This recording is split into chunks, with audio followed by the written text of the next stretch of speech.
আসসালামু আলাইকুম। এখন শুনবেন সংবাদ শিরোনাম। রাজধানীর করাইল বস্তির ভয়াবহ আগুন 4.5 ঘন্টায়ও আসেনি নিয়ন্ত্রণে, শত শত ঘর ভস্মীভূত। গণভোটের ব্যালট হবে রঙিন, টানা প্রচারণা চালাবে সরকার, উপদেষ্টা পরিষদে অধ্যাদেশ অনুমোদন। নির্বাচন হবিগঞ্জে বাউল শিল্পী আটক নিয়ে দুপক্ষের উত্তেজনা কাটেনি, এখনো মারধরের ঘটনায় মামলা হলেও গ্রেপ্তার হয়নি। নাটোর 3 আসনে মনোনয়ন ঘোষণা না করায় অনিশ্চয়তায় বিএনপি তৃণমূল হাইকমান্ডের দৃষ্টি আকর্ষণে সম্ভাব্য প্রার্থীদের নানা। আসসালামু আলাইকুম। এতক্ষণ শুনছিলেন সংবাদ শিরোনাম, এখন শুনবেন বিস্তারিত। 4.5 ঘন্টা পরও নিয়ন্ত্রণে আসেনি রাজধানীর মহাখালীর করাইল বস্তির আগুন। বিকেলে আগুনের সূত্রপাত হলে একে একে নিয়ন্ত্রণে যোগ দেয় ফায়ার সার্ভিসের 19টি ইউনিট। তবে সরু গলিপথ ও ঘিঞ্জি ঘরবাড়ির কারণে করাইল বস্তিতে লাগা আগুন নেভাতে বেগ পেতে হচ্ছে ফায়ার ফাইটারদের। আগুনে পুড়ে ছাই হয়ে গেছে শত শত ঘর। আশপাশের সড়ক আর টিএনটি কলোনি মাঠে আশ্রয় নিয়েছে বস্তিবাসী। এ যেন মহাপ্রলয়, রাতের অন্ধকার ভেদ করে জ্বলছে মহাখালীর করাইল বস্তি। সূর্যাস্তের কিছুক্ষণ পরেই বস্তিতে আগুনের সূত্রপাত হয়। আতঙ্কিত হয়ে দিকবিদিক ছুটতে শুরু করেন বাসিন্দারা। ভয়াবহ আগুন এখনো জ্বলতে আছে, ফায়ার সার্ভিসও আগুন নিভাচ্ছে। এই আগুনটা যদি একটা হেলিকপ্টারও যদি এই জিলাতে পানি দিত নিয়া এ পর্যন্ত আসতো না। খবর পেয়ে একে একে আগুন নেভাতে যোগ দেয় ফায়ার সার্ভিসের 19টি ইউনিট। নিজের ঘর ও মালামাল বাঁচাতে প্রাণপণ চেষ্টা ছিল বসবাসকারীদের। প্রচুর ক্ষয়ক্ষতি হয়েছে ভাই, বলার মতন না। আমি বাসাতে যাবার পাইছি না, আমার একটা সব শেষ হয়ে গেছে। 5 লক্ষ লোকের বসত, একটু হেল্প করেন জরুরি ভিত্তিতে। হেলিকপ্টার দিয়ে একটু পানি দিলে আমাদের সহযোগিতা হতো, একটু ভালো হতো। আগুনের ভয়াবহতা ও মাত্রা বেশি থাকার কথা জানান ফায়ার সার্ভিসের কর্মকর্তারা। ফ্লেমটা কিন্তু কমতেছে, সুতরাং এই পূর্ব এবং উত্তর দিকের ফ্লেম যদি পড়ে যায় এবং আমরা তাহলে বলতে পারি যে আমরা পুরো আগুনটাকে কনফাইন করে ফেলেছি। কনফাইন্ডের পরবর্তী স্তর যেটা আপনারা খুঁজে খুঁজে বের করতে হবে কোথায় কোথায় আগুনের সোর্স রয়েছে। এটা যখন আমরা নিশ্চিত হব তখন আমরা নিয়ন্ত্রণ দিতে পারি। একটু সময় লাগছে কারণ বুঝতে পারছেন যে সীমাবদ্ধতা প্রচুর। এর আগে গত 22 ফেব্রুয়ারি রাতে বস্তিটিতে আগুন লেগেছিল। সে দফায় ফায়ার সার্ভিসের 10টি ইউনিট আগুন নিয়ন্ত্রণে আনে। সে সময় পুড়েছিল 61টি ঘর। তার 2 মাস আগে 2024 সালের 18 ডিসেম্বরও করাইল বস্তিতে লেগেছিল আগুন। রাহিম সারোয়ার, যমুনা নিউজ, ঢাকা।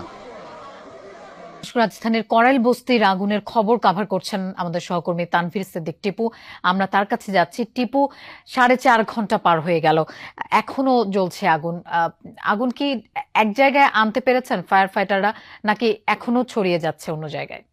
লোপা, বলাই যায় যে আগুনকে মোটামুটি একটা জায়গায় নিয়ে আসা এখন পর্যন্ত সম্ভব হয়েছে। কিছুক্ষণ আগে ফায়ার সার্ভিসের কর্মীদের সাথে আমাদের কথা হচ্ছিল, তারা বলছিলেন যে আগুনের যে উত্তাপ সেটা অনেকটা কমে এসেছে এবং যে ফুলকি দিয়ে আগুন বের হচ্ছিল সেটা অনেকটা কমে এসেছে। অর্থাৎ বলা চলে যে ফায়ার সার্ভিসের ভাষায় এখন আগুন নিয়ন্ত্রণে না এলেও বলা চলে যে এখন আগুন অনেকটাই নিয়ন্ত্রণে। এবং আমরা এই মুহূর্তে আসলে একটা মাঠে রয়েছি, যে মাঠটায় এখানে এরশাদ মাঠ নামে পরিচিত এবং এই মাঠেই মূলত এই এলাকার যারা তাদের ঘর বাড়ি পুড়ে গেছে বা পুড়ে যাওয়ার শঙ্কায় রয়েছেন, তারা তাদের ঘরের যে আসবাবপত্র রয়েছে বা যতটুকু আসলে বাঁচানো সম্ভব সেটা বাঁচিয়ে আসলে এই মাঠে এসে তারা আশ্রয় নিয়েছেন। এবং মূলত আপনি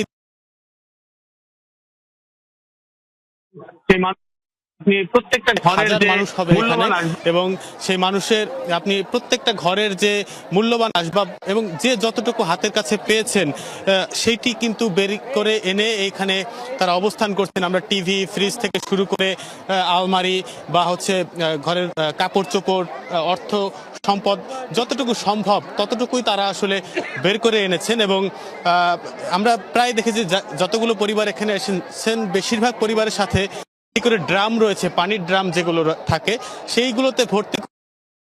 এলাকায় কিন্তু বলা যায় প্রায় প্রতি বছরই আমরা অত্যন্ত আশাবাদী যে কোন রকম ঝামেলা ছাড়াই 26 ফেব্রুয়ারির প্রথম দিকে বা মধ্যবর্তী সময়ে নির্বাচন অনুষ্ঠিত হবে। আইনশৃঙ্খলা পরিস্থিতির বিষয়ে আমি মনে করি যে যথেষ্ট উপযোগী আছে, ভালো আছে, কারণ এখন আর এমন কোনো পরিস্থিতি নাই যেখানে আপনার নির্বাচন ব্যাহত হবে।